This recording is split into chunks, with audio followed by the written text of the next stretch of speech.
Hi అండి, నమస్తే. Welcome to Rohini Krishna's world. ఈరోజు రెసిపీ వచ్చేసరికి ప్రాన్స్ ఫ్రై అండి, అదే రొయ్యల వేపుడు. ఈ రొయ్యల వేపుడు మనం సైడ్ డిష్గా పెట్టుకోవచ్చు. లైట్గా రైస్లో కలుపుకోవడానికి కూడా లైట్ గ్రేవీతో ఉంటుంది. చాలా బాగుంటుందండి, చాలా టేస్టీగా కూడా ఉంటుంది. ఇవి చపాతీ పుల్కాలకు కూడా తినచ్చు, మన ఇష్టం, ఎలా అయినా తినచ్చు. చాలా టేస్టీగా ఉంటుంది. మరి ఇది ఎలా చేసుకోవాలో చూపిస్తాను. నేను ఇక్కడైతే ఒక 1 kg వరకు రొయ్యలు తీసుకున్నానండి. వాటిని శుభ్రంగా క్లీన్ చేసేసాను. దాంట్లో ఎటువంటి వాటర్ లేకుండా వాటర్ అంతా తీసేసాను. ఇప్పుడు దీనిలోకి ఒక అర నిమ్మ చెక్క అండి, ఆ నిమ్మరసం వేసేయాలి. అలాగే దీనిలోకి పసుపు, ఉప్పు కూడా వేసుకొని మనము ఫస్ట్ మ్యారినేట్ చేసుకొని పెట్టుకోవాలండి. నేను ఇక్కడ ఒక 1/2 స్పూన్ పసుపు వేస్తున్నాను. అలానే సాల్ట్ కూడా కొంచెం వేసుకోవాలి. మనము ఒక 1/2 స్పూన్ వరకు వేసేసుకొని ఇప్పుడు ఇదంతా రొయ్యలకు పట్టేటట్టు బాగా కలుపుకోవాలి.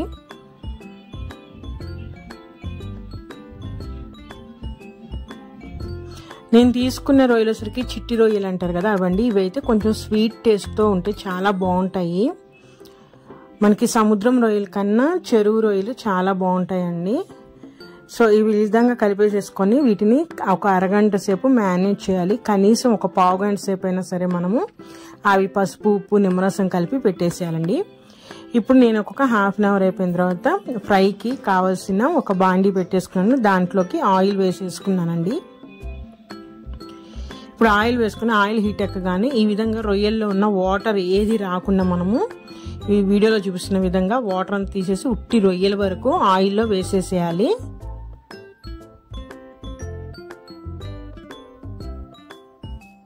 వాటర్ రాకూడదండి అసలు ఏమి.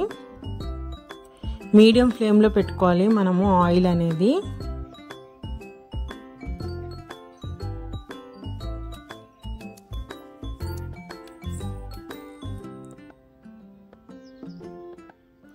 ఈ విధంగా పెట్టుకున్న రొయ్యల్ని మనము చూసారా, వాటర్ ఉంది, ఆ వాటర్ అంతా తీసేసేయాలి మనము. ఇప్పుడు ఈ ఆయిల్లో ఈ రొయ్యలన్నిటిని మనము మీడియం ఫ్లేమ్లో పెట్టుకొని వేయించుకోవాలండి.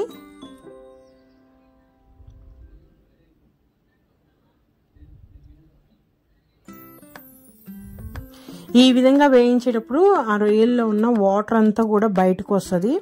ఆ వాటర్ అంతా ఎగిరిపోయి మనకి ఆయిల్ కూడా బయటకు వస్తుందండి. అంత మటుకు మనము ఈ రొయ్యల్ని ఫ్రై చేసుకోవాలి. మీడియం ఫ్లేమ్లో పెట్టుకొని మనము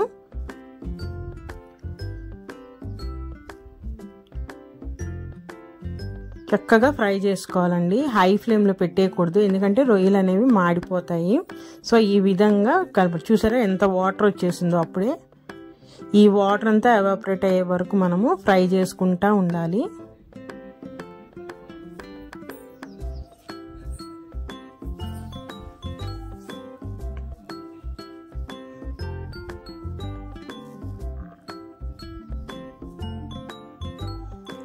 ఈ వాటర్ పోయే వరకు మనకు వేయించుకోవటం వల్ల ఆ రొయ్యల్లో ఉన్న స్మెల్ అంతా పోతుందండి.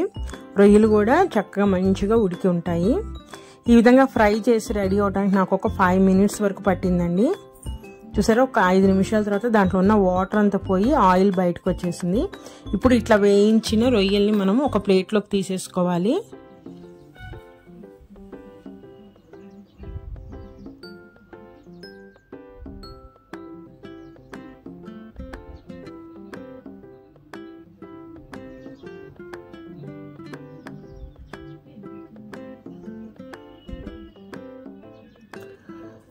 ఇప్పుడు అదే బాండీలో ఇంకొంచెం ఆయిల్ వేసుకుంటానండి నేను.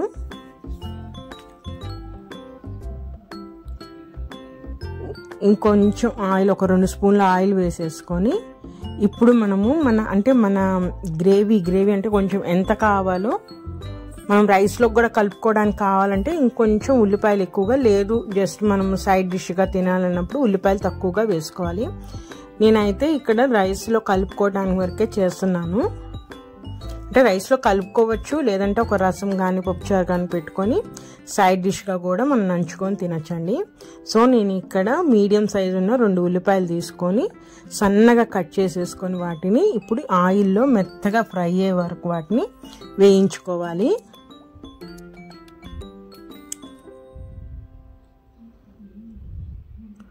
మీడియం ఫ్లేమ్లో పెట్టుకుని ఒక 2 నిమిషాల పాటు వేయించుకోవాలండి.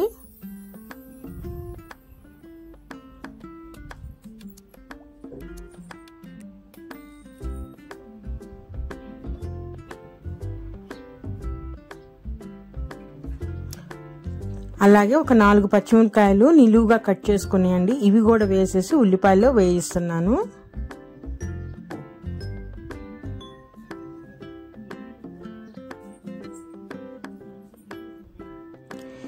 ఇప్పుడు దీంట్లోనే 1 స్పూన్ నేను అల్లం చిన్నులపాయ పేస్ట్ అండి, ఇది కూడా వేసేసి దాంట్లో ఉన్న పచ్చిదనం పోయే వరకు మనం ఒక 2 నిమిషాల పాటు ఫ్రై చేసుకోవాలి ఆయిల్లో.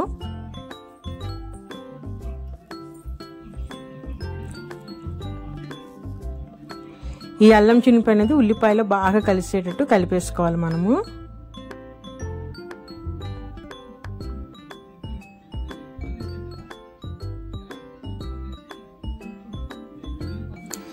ఈ విధంగా బాగా కలిపి 2 నిమిషాలు వేయించిన తర్వాత మూత పెట్టేసుకోవాలండి. ఈ మూత పెట్టుకోవడం వల్ల ఉల్లిపాయ అనేది మగ్గి మెత్తగా అవుతుంది, అప్పుడు అది రొయ్యలకి బాగా పట్టుకుంటుందండి మనకి. చూసారా, ఒక 2 నిమిషాలు అయ్యేసరికి ఉల్లిపాయలు కానీ ఆ పచ్చిమిరపకాయ అంతా మగ్గినాయి. ఒకసారి బాగా కలిపేసేసుకొని ఇప్పుడు మనం దీంట్లోకి ఇందాక వేయించి రెడీగా పెట్టుకున్న ఆ రొయ్యల్ని వేసేసేయాలండి. వేసేసి ఈ ఉల్లిపాయల మిశ్రమం మొత్తం రొయ్యలకి పట్టుకునేటట్టు బాగా కలుపుకోవాలి మనము.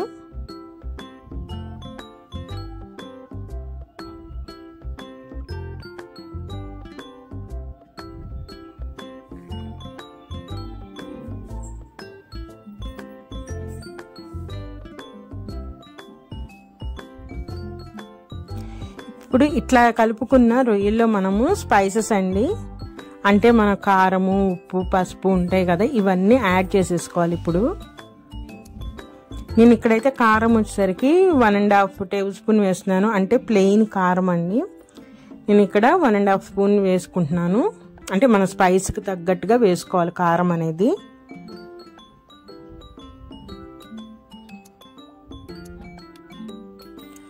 అలానే సాల్ట్ వేస్తున్నాను. ఇందాక మ్యారినేట్ చేసినప్పుడు ఒక 1/2 స్పూన్ వేసాను కాబట్టి చూసుకొని వేసుకోండి సాల్ట్ అనేది.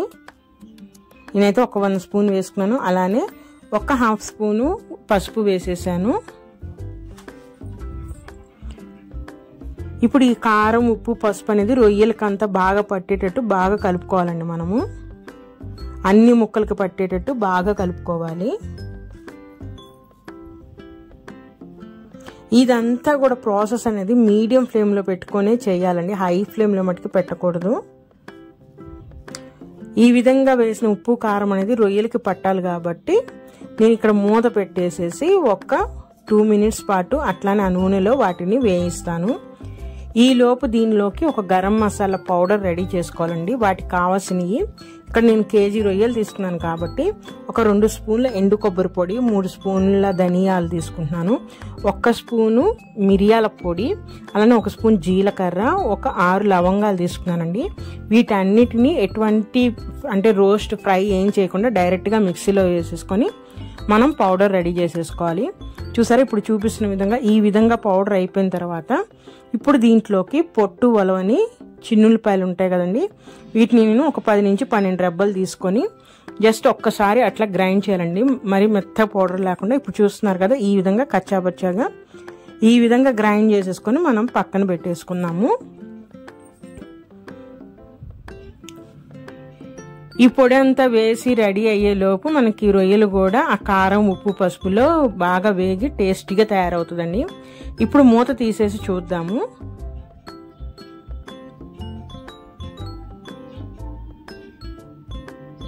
ఆయిల్ కూడా అనేది మనకి చుట్టూరు కనిపిస్తూ ఉందండి, చూడండి. చూసారా, సైడ్ అంతా ఆయిల్ కూడా తేలింది. నేను మళ్ళీ ఒక బంచ్ అనేది అంటే ఒక రెమ్మ కరివేపాకు వేసేసి మళ్ళీ ఒకసారి మొత్తం కలుపుతున్నాను. ఈ కరివేపాకు వేయటం వల్ల ఆ ఫ్లేవర్ అంతా రొయ్యలకి పడుతుందండి, చాలా బాగుంటుంది. ఫ్రైస్లో ఎప్పుడైనా కరివేపాకు నూనెలో వేగినప్పుడు ఆ స్మెల్ అనేది ఐటమ్కి బట్టి చాలా బాగుంటుంది. కరివేపాకు వేసాను కాబట్టి ఇంకొక నిమిషం పాటు మనము అదే నూనెలో ఫ్రై చేద్దాము. 1 నిమిషం తర్వాత మూత తీసేసి ఒకసారి కలిపేసేసుకొని ఇప్పుడు ఇందాక రెడీ చేసుకున్న గరం మసాలా పౌడర్ ఉంది కదా, ఆ పౌడర్ మొత్తం వేసేసుకోవాలండి. ముందుగా అయితే ఒకసారి కలిపేద్దాము మొత్తము. చూసారా, అడుగున ఏం పట్టలేదు మనకి, ఎందుకంటే మీడియం ఫ్లేమ్లో మూత పెట్టి చేస్తున్నాం కాబట్టి అడుగున పట్టదండి ఇంకా ఏమి. ఇప్పుడు ఇందాక రెడీ చేసుకున్న ఆ గరం మసాలా పౌడర్ మొత్తం వేసేస్తున్నాను నేను. ఈ గరం మసాలా పౌడర్ అనేది రొయ్యలకు పట్టేటట్టు బాగా కలుపుకోవాలి.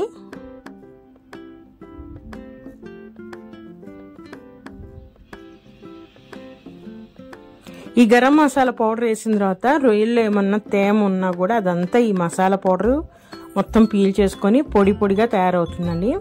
ఈ విధంగా ముక్కలన్నిటికీ పౌడర్ పట్టేటట్టు బాగా కలుపుకోవాలి. 1 నిమిషం పాటు ఈ విధంగా ఫ్రై చేయాలి మనము.